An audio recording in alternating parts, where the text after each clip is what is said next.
요즘 행운이의 최애 간식입니다. 바로 돈가스 소스 치즈인데요. 영상을 잘 보시면 행운이가 어떤 상동 행동을 하고 있어요. 행운이의 상동 행동이 보이시나요?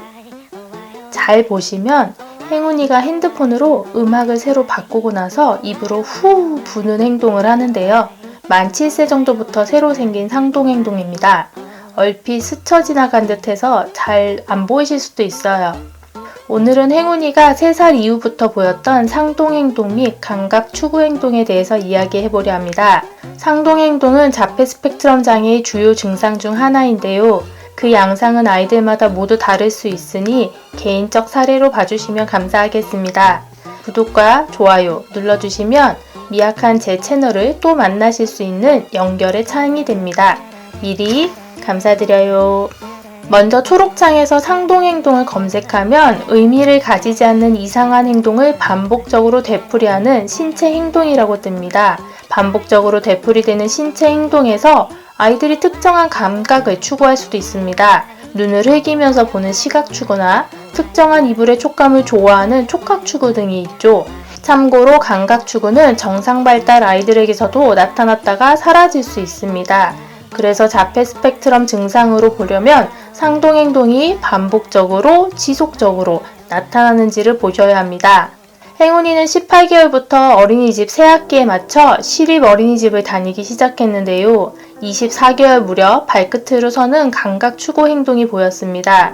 그때는 2-3달 만에 사라져서 어린이집 다니면서 스트레스를 받아서 그런가 보다 했어요. 그리고 4살 때 다시 발끝으로 걷기도 하고 제자리에서 눈을 흘기며 빙글빙글 도는 감각 추구 행동이 나타나기 시작했습니다. 이때 놀이터에 가면 끝없이 그네를 타려고 했어요. 단지 내 단차가 있어 이동하는 엘리베이터가 있었는데요. 이 엘리베이터도 계속 반복해서 타려고 했습니다. 돌이켜보니 이런 행동들이 다 일종의 감각 추구 행동이었던 것 같아요. 그리고 촉각 추구가 있어 흙이나 돌을 직접 만지고 밟으려고 하는 경향이 강했어요. 놀이터 가면 미끄럼틀 올라가면서 그렇게 신발을 벗어댔어요. 지하 코스를 맨발로 돌아다니고요. 돌, 흙 등 만지는 걸 좋아했습니다. 낙엽, 흙바닥에서 뒹구는 건 기본이고요. 조경용 자갈이 깔려있는 곳에서는 신발 벗고 맨발로 다니다가 신발에 돌을 한가득 넣고 쏟아내기를 1시간 넘게 반복하기도 했습니다. 물을 매우 좋아해서 길 가다가 웅덩이 보면 바로 주저앉고 손으로 물장난을 쳤고요. 이때까지는 정말 아이가 다루기 힘들다고만 생각했어요. 그러다가 6살에 자폐 스펙트럼 장애로 진단받은 이후로 상동행동이라는 단어를 알게 되었어요. 이 단어를 알고 나서 보니 그 전에 행운이가 제한된 놀이만을 반복했던 게 이해가 되더라고요. 예를 들면 블록을 맞추라고 줬는데 블록을 맞추는 게 아니라 이쪽 바구니에 있던 걸 다른 바구니에 쏟고 다시 쏟고 이런 행동만을 계속해서 반복했어요. 6살쯤 말이 트이고 언어가 올라오면서 상동행동이 많이 줄어들었고 감각추구 행동도 많이 줄어들었어요. 일단 물 웅덩이에 바로 주저앉거나 흙바닥에서 뒹굴거리는 게 사라졌습니다. 기저귀도 6살 초에 뗐었는데 웅덩이 들어가서 젖으면 갈아입을 옷이 없다고 알려주니까 참기 시작하더라고요. 그전엔 옷 젖는 거 생각 안 하고 일단 저질렀다면 이제 옷이 없으면 집에 갈 때까지 축축한 채로 참아야 한다라는 걸 인지하기 시작했어요. 정말 한 해 한 해 나아지고 있는 게 7살 때만 해도 물 웅덩이는 안 들어갔지만 집 앞 하천에는 들어갔거든요. 집이 가까운 걸 아는 거죠. 그런데 8살 되니 들어가지 말라는 말에 참을 수 있게 되더라고요. 적어도 자신만의 핑계를 만들더라고요. 예를 들면 개울물처럼 물이 보이면 굳이 흙을 손으로 만지고 씻어야 한다는 핑계를 대면서 물에 씻는 걸 반복하는 거예요. 그리고 6살까지 의미 없이 돌멩이를 계속 주워 담아서 집으로 가져오기도 했는데요. 7살 이후로는 이제 의미 없이 돌멩이를 주워 담았다가 버리는 것 대신에 도토리, 산수유, 밤 등 죽거나 딸 수 있는 열매를 따는 걸로 바뀌었어요. 공원에 있는 산수유를 양쪽 주머니 가득 따야 하고 밤 주우러 가면 최소 1시간은 거뜬히 밤을 줍긴 하지만 신발 가득 돌멩이를 넣었다 쏟는 걸 반복하는 것보단 나은 것 같아요. 5살쯤 손톱도 약 반년간 물어 뜯었었는데요. 매니큐어 발라주기, 손톱 스티커 붙여주기, 손톱을 깨물면 어떻게 되는지 알려주는 책 읽어주기 등 여러가지 해보았는데요. 손톱 스티커는 기대보다 정말 금방 떨어지고요. 매니큐어는 붓 대신 여기저기 다 발라서 잠깐 한눈판 사이에 바닥에 다 칠해놨더라고요. 그때는 인지가 낮아서 더 그랬던 것 같아요. 지금도 가끔은 손톱을 물어뜯지만 물어뜯으면 손톱이 못생겨진다라는 걸 보여주면 안 물어뜯겠다는 말은 하더라고요. 적어도 인지는 하는 거죠.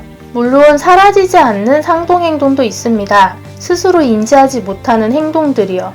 예를 들면 손짓이나 반향어가 그래요. 행운이는 올해 초등학교에 입학했는데요. 학기 초에는 방귀 흉내를 내면서 뿡! 이라는 말을 멈추지 못하고 무한 반복했고요. 동시에 상대에게 자꾸 뽀뽀를 하고 가까이 가려고 해서 선생님께 주의를 여러 번 받았어요. 그리고 평소에 행운이가 상대방을 생각하지 못하고 행동하다 보니까 미안해 라고 사과할 일이 많이 발생하거든요. 학기 초에 계속해서 한두 달 정도 뿡이라는 말을 반복하던 게 나아지니까 그 다음에 말끝마다 미안해를 반복하더라고요. 엄마 사과 먹고 싶어요. 미안해. 안녕하세요. 미안해. 이런 식으로요. 그리고 6월쯤에는 말끝마다 자기 이름을 반복했어요. 예를 들면 엄마 사과 먹고 싶어요. 난 행운이야. 이런 식으로요. 글을 읽으면서도 중간중간에 추임새 넣듯이 혼잣말을 반복해서 지금은 인지 시간에 혼잣말을 하지 않는 연습도 시키시더라고요. 그리고 말을 할 때 무의식적으로 손을 계속 이렇게 든 채로 말을 합니다. 얼굴 앞에 손을 보인 채로 이야기를 해요. 평소 말을 할 때도 이렇게 손을 든 채로 말할 때가 많고요. 아니면은 말을 안 할 때도 에 하는 소리를 내기도 하고요. 그게 행운이 나름대로의 어떤 균형을 맞추는 방법인가 봐요. 서 있을 때는 몸을 이렇게 좌우로 왔다 갔다 하면서 손을 흔들기도 하고요. 요즘 행운이가 보이는 또 다른 상동 행동은 앞서 보신 것처럼 핸드폰을 입으로 후 부는 거예요. 핸드폰으로 음악을 자주 듣거든요. 폰을 내려놓으라고 하거나 끄라고 하면 꼭 무슨 마무리를 하듯이 입으로 후 하고 분 다음에 폰을 내려놓거나 끕니다. 어쨌든 전반적으로 강박적인 게 많이 약해진 상태예요. 그래서 일정은 변경되었다고 미리 알려주면 잘 수능하는 편입니다. 물론 학교 가는 길을 꼭 같은 코스로 가려고 하거나 일정을 미리 알려주지 않으면 난리가 날 수는 있어요. 예를 들어 인지치료할 때 제가 상담을 가는 요일과 가지 못하는 요일이 있는데요. 가기로 한 요일에 제가 미리 말해주지 못하고 못 가게 되면 엄마가 안 왔다고 마구 울고 난리가 나는 거죠. 그럼 저는 이런 행운이의 상동행동이나 감각추구 행동에 대해서 어떻게 반응했을까요? 답답할 때도 있지만 전 행운이가 하는 행동엔 이유가 있다라고 믿으려는 편이에요. 그래서 상동행동이나 감각추구 행동에도 행운이만의 이유가 있을 거라고 생각했어요. 특히 어렸을 땐 무발화 상태였으니 자기 몸을 아프게 하는 행동에는 크게 제지하지 않았어요. 그래서 빙글빙글 돌 때는 발레놀이 하니까 재밌어 하면서 같이 돌고요. 그네도 원 없이 태워주려고 했습니다. 뭐든지 할 만큼 해야 그만두는 거잖아요. 오랜 시간 반복해서 현재 해야 하는 일에 지장이 있는 정도라면 신경을 다른 데로 분산시키려고 했어요. 그 행동 자체에 대해서 부정적으로 이야기하진 않았어요. 어쨌든 그렇게 해주어서인지는 모르겠지만 앞서 말씀드린 행동들이 제 기준에서 오래 지속되진 않았어요. 아까 손톱 물어뜯기도 6개월 정도밖에 지속되지 않았다고 말씀드렸죠? 지금 말을 잘하는 편에 속함에도 이유에 대해서 설명하는 건 여전히 어렵습니다. 게다가 상동행동이라는 게 무의식적으로 하는 행동이라 설명할 수도 없겠죠. 다리 떠는 습관이 있는 사람한테 뭐라고 한다고 갑자기 다리 안 떠는 거 아니잖아요. 그래서 전 그냥 둡니다. 사실 제 눈에는 남편이 다리 떠는 것보단 덜 신경 쓰이거든요.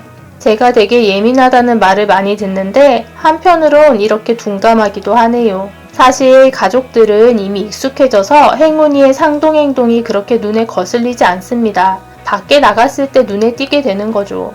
또 새로운 행동이 생기거나 빈도가 늘어나게 되면 혹시 아이가 스트레스를 받는 일이 있나 걱정이 좀 되긴 하죠.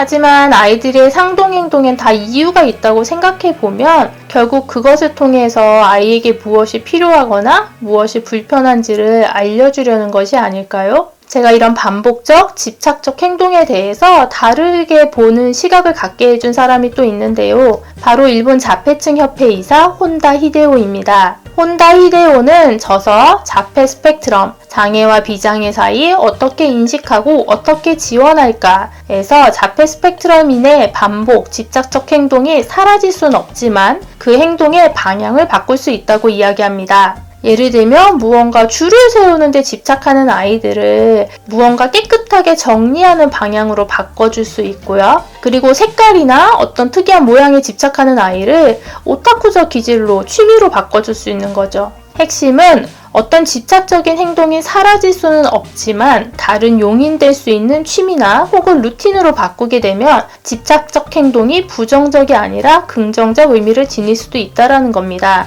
우리 모두 어떤 삶을 살아가는 데 있어서 루틴을 가질 수 있잖아요. 그런데 그 루틴을 조금 더 강박적으로 지킨다라고 하는 건 어떻게 보면 좀 더 정교하게 지킨다라고도 볼 수 있게 되는 거죠. 아마 이 책을 보면서 제가 상동행동에 더 신경을 쓰지 않게 되었던 것 같아요. 어떻게 보면 상동행동이라는 건 자폐 스펙트럼 장애의 증상을 진단할 때 쓰는 용어이지 함께 사는 엄마가 보기엔 그저 앞서 말씀드린 것처럼 하나의 습관처럼 보이기도 합니다. 그래서 전 상동행동을 소거하려고 굳이 애쓰지는 않고 있습니다.